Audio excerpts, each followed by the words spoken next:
Welcome back to my YouTube channel Darshana വേൾഡിൻ്റെ പുതിയൊരു വീഡിയോയിലേക്ക് എല്ലാവർക്കും സ്വാഗതം. കുറേ നാൾക്ക് ശേഷമാണ് ഞാനൊരു വീഡിയോ ഇടുന്നത്.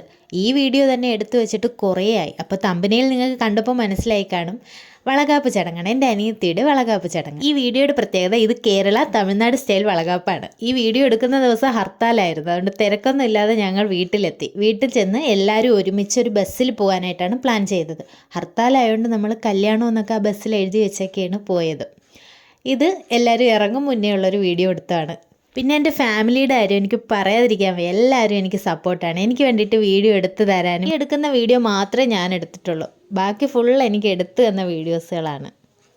ഒരുപാട് സന്തോഷം. എനിക്ക് ഈ ഒരു സപ്പോർട്ട് മാത്രം മതി എൻ്റെ ഫാമിലി. അങ്ങനെ ഞങ്ങളെല്ലാവരും എൻജോയ് ചെയ്ത് പോയാണ് ബസ്സിൽ കയറാനായിട്ട്. ബസ്സിൽ നല്ല അടിപൊളി പാട്ടൊക്കെ ഇട്ട് ഞങ്ങൾ പെട്ടെന്ന് തന്നെ എത്തി. ഹർത്താലായതുകൊണ്ട് അധികം തിരക്കൊന്നുമില്ല. പയ്യൻ്റെ വീട്ടിൽ വെച്ചാണ് ചടങ്ങ് നടത്തുന്നത്. കുറേ നാൾക്ക് ശേഷമാണ് ഞങ്ങൾ എല്ലാവരും ഒന്നിച്ച് കാണുന്നത്. അപ്പോൾ അതിൻ്റേതായ തിരക്കും ബഹളവും സന്തോഷവും എല്ലാം ഉണ്ടായിരുന്നു. ഇതാണ് അവിടുത്തെ ഡെക്കറേഷനൊക്കെ നല്ല അടിപൊളിയായിരുന്നു. ഞങ്ങൾ ചെന്ന് കുറച്ച് കഴിഞ്ഞപ്പോൾ തന്നെ ചടങ്ങൊക്കെ തുടങ്ങി. നമ്മുടെ പയ്യൻ്റെ ആൾക്കാർ വരുന്നത് തമിഴ്നാടാണ്. അപ്പോൾ ഈ തമിഴ്നാട് കേരള സ്റ്റൈൽ വളകാപ്പ് ഞങ്ങൾ ആദ്യമായിട്ടാണ് കാണുന്നത്. അതിൻ്റെ ഒരു എക്സൈറ്റ്മെൻറ്റ് ഞങ്ങൾക്കുണ്ടായിരുന്നു. ഭാരത് ബന്ദ് ആയതുകൊണ്ട് ഞങ്ങളുടെ റിലേറ്റീവ്സ് കുറേ പേർക്കൊന്നും വരാൻ പറ്റിയില്ല. പയ്യൻ്റെ സൈഡിൽ നിന്നായാലും തമിഴ്നാട്ടിൽ നിന്ന് വരുന്നതൊക്കെ ആയതുകൊണ്ട് കുറേ പേർക്കൊന്നും വരാൻ പറ്റിയില്ല. ഉള്ളവരെ വെച്ച് ഞങ്ങളങ്ങ് അഡ്ജസ്റ്റ് ചെയ്തു. അങ്ങനെ എല്ലാം സെറ്റ് ചെയ്ത് അവരെ രണ്ടുപേരെ അവിടെ ഇരുത്തി. ഇനിയാണ് ചടങ്ങ് തുടങ്ങാൻ പോണത്. എങ്ങനെയൊക്കെ ആണെന്നും ഒന്നും ഒരു ധാരണയില്ല. അപ്പോൾ ആദ്യം പോകുന്നവരെങ്ങനെയൊക്കെ ചെയ്യുന്ന അതുപോലെ ചെയ്യാമെന്ന് പറഞ്ഞ് ഞങ്ങൾ കണ്ടുപഠിച്ച് സൈഡിൽ നിൽക്കുന്നുണ്ട്.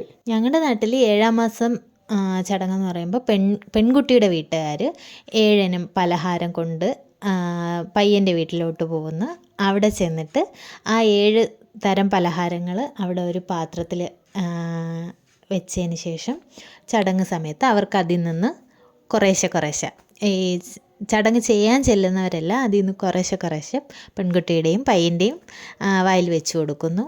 ഇങ്ങനെയൊക്കെയാണ് ചടങ്ങ്. ബാക്കിയൊക്കെ നിങ്ങൾ കാണും. ഓരോ സ്ഥലത്ത് ഓരോ രീതിയിലുള്ള ചടങ്ങുകളായിരിക്കും. ഇതുപോലെ ചടങ്ങുകളുള്ളവരാണെങ്കിൽ ഒന്ന് കമൻറ്റ് ചെയ്യണം. പിന്നെ നിങ്ങളുടെ നാട്ടിൽ എങ്ങനെയൊക്കെയാണെന്നുള്ളതും ഒന്ന് കമൻറ്റ് ചെയ്യണേ. ഈ ചടങ്ങ് ചെയ്യുന്നത് പയ്യൻ്റെ അമ്മയാണേ. കുപ്പിവളയൊക്കെ ഇട്ട് കൊടുക്കണം. കൈ നിറയെ കുപ്പിവള ഇട്ട് കൊടുക്കണം. അപ്പോൾ ആ കുപ്പിവള കിലുങ്ങുമ്പോഴത്തേക്കും കുഞ്ഞാവയ്ക്ക് എന്തൊക്കെയോ പറയും. കുഞ്ഞാവയ്ക്ക് സന്തോഷം കിട്ടാനെന്നോ ശബ്ദം ഉണ്ടാക്കുമ്പോഴത്തേക്ക് എന്തൊക്കെയോ അങ്ങനെയൊക്കെ ഉണ്ട്. എനിക്ക് അതിനെക്കുറിച്ച് അധികം അറിഞ്ഞുകൂടാ. അങ്ങനെ പല പല കളർ കുപ്പികളൊക്കെ ഉണ്ടായിരുന്നു. ഇഷ്ടമുള്ളത് നമുക്ക് ഇട്ട് കൊടുക്കാം. ഇതെൻ്റെ അമ്മയാണ്. അമ്മ ചെയ്യുന്നതൊക്കെ ഞങ്ങൾ നോക്കി സൈഡിൽ നിൽപ്പുണ്ട്. അവസാനമായപ്പോൾ പോയി ചെയ്യാനായിട്ട് മടി. ആദ്യം നീ പോവുക, ആദ്യം ഞാൻ പോവുക, അങ്ങനെയൊക്കെ അടിയും ബഹളമൊക്കെ ആയിരുന്നു. എന്തായാലും നല്ല അടിപൊളിയായിട്ട് ഫങ്ഷനൊക്കെ നടന്നു. അത് കഴിഞ്ഞ് അച്ഛൻ കൊടുത്തു. അച്ഛൻ കഴിഞ്ഞിട്ട് ചേട്ടൻ. ഞങ്ങൾ ഓർഡർ അനുസരിച്ചാണ് സെറ്റ് ചെയ്തത്. ഓർഡർ അനുസരിച്ചാകുമ്പോൾ പിന്നെ പ്രശ്നമില്ലല്ലോ. ചേട്ടൻ കഴിഞ്ഞതിന് ശേഷം അടുത്തത് ചേച്ചി. എല്ലാവർക്കും കൊടുക്കാൻ നേരത്ത് അടുത്ത് ചെന്ന് നിൽക്കുമ്പോൾ ഒരു ടെൻഷൻ വരും. എൻ്റെ കൈയൊക്കെ നല്ല വിറച്ച്. അപ്പോൾ എല്ലാവരും പറഞ്ഞ് എല്ലാവർക്കും ആ ഒരു വിറയിലുണ്ടായിരുന്നത്. കണ്ടുകൊണ്ട് നിൽക്കാൻ രസമുണ്ട്, പക്ഷെ അടുത്ത് ചെന്നത് ചെയ്യുമ്പോഴത്തേക്കും ഒരു ടെൻഷൻ. അടുത്തതായി എൻ്റെ ചേട്ടൻ. അവിടെ ചെല്ലുമ്പോഴത്തേക്ക് എല്ലാം അങ്ങ് മറന്നു പോകണം. ഞാൻ പിന്നെ അവിടെ ചെന്ന് അവരുടെ അടുത്ത് ചോദിച്ചൊക്കെയാണ് ചെയ്തത്. എല്ലാം സെറ്റ് ചെയ്ത് പോയി, പക്ഷേ അവിടെ ചെന്നപ്പോൾ എൻ്റെ കിളി പോയി. ചേട്ടൻ കഴിഞ്ഞടുത്ത് എൻ്റെ ഊഴോട് ഞാനിപ്പോൾ വരും ഗൈസ്.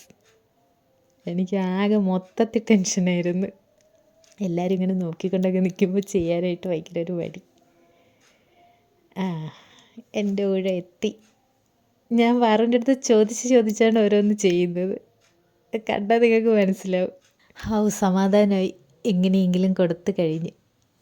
അടുത്ത ഊഴം വരുന്നത് ചേട്ടൻ, അനിയത്തിയുടെ ഹസ്ബൻഡ്. പിന്നെ വെയിറ്റ് ചെയ്ത് ഞങ്ങൾ നിൽക്കുകയാണ്. അടുത്തത് അനിയത്തി.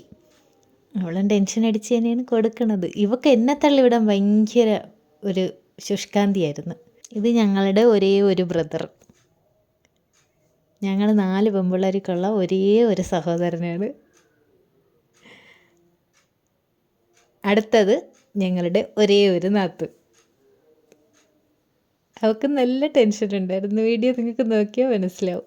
ഞങ്ങളുടെ കൈയൊക്കെ കിടന്നങ്ങ് വിറയ്ക്കുന്നു, എന്തിനാണെന്ന് ചോദിച്ചാൽ അറിയത്തില്ല. അത് സദ്യ എല്ലാം കഴിച്ച്, അതൊന്നും എടുത്തില്ല കേട്ടോ. സദ്യ എല്ലാം കഴിച്ച് ഞങ്ങളൊന്ന് ബസ്സിൽ കയറാനുള്ള തത്രപ്പാടാണ്. അപ്പോൾ ഇറങ്ങുമ്പോഴത്തേക്കും കുറച്ച് ചടങ്ങും കാര്യങ്ങളൊക്കെ ഉണ്ട്. അങ്ങനെ ഞങ്ങൾ വെയിറ്റ് ചെയ്ത് നിൽക്കുകയാണ് അനിയത്തിയെ കൊണ്ടുപോകാനായിട്ട്. ഇതൊരു മെയിൻ ചടങ്ങാണ്. കൊടുക്കുന്ന പലഹാരം കുറച്ച് സാരിയുടെ മുന്താണിയിൽ പൊതിഞ്ഞ് അമ്മയുടെ കയ്യിലിരിക്കുന്ന വെളിച്ചെണ്ണ പ്രസവശേഷം ഉപയോഗിക്കാനുള്ളതാണ്. അതൊക്കെ ആയിട്ട് പെൺകുട്ടി തിരിഞ്ഞു നോക്കാതെ മുന്നോട്ട് പോകണം. ഇനി നേരെ പെൺകുട്ടിയുടെ വീട്ടിലോട്ടാണ്. ഞങ്ങൾ അനിയത്തി കാറിൽ കയറിയിട്ട് ഞങ്ങൾ ആ കിടക്കുന്ന ബസ്സിലാണ് ഞങ്ങൾ പോയത്. അപ്പോൾ വീഡിയോ എല്ലാവരും ലൈക്ക്, ഷെയർ, സബ്സ്ക്രൈബ് ചെയ്ത് സപ്പോർട്ട് ചെയ്യുക. അതിനുശേഷം എടുത്ത കുറച്ച് ഫോട്ടോസ് കാണാം.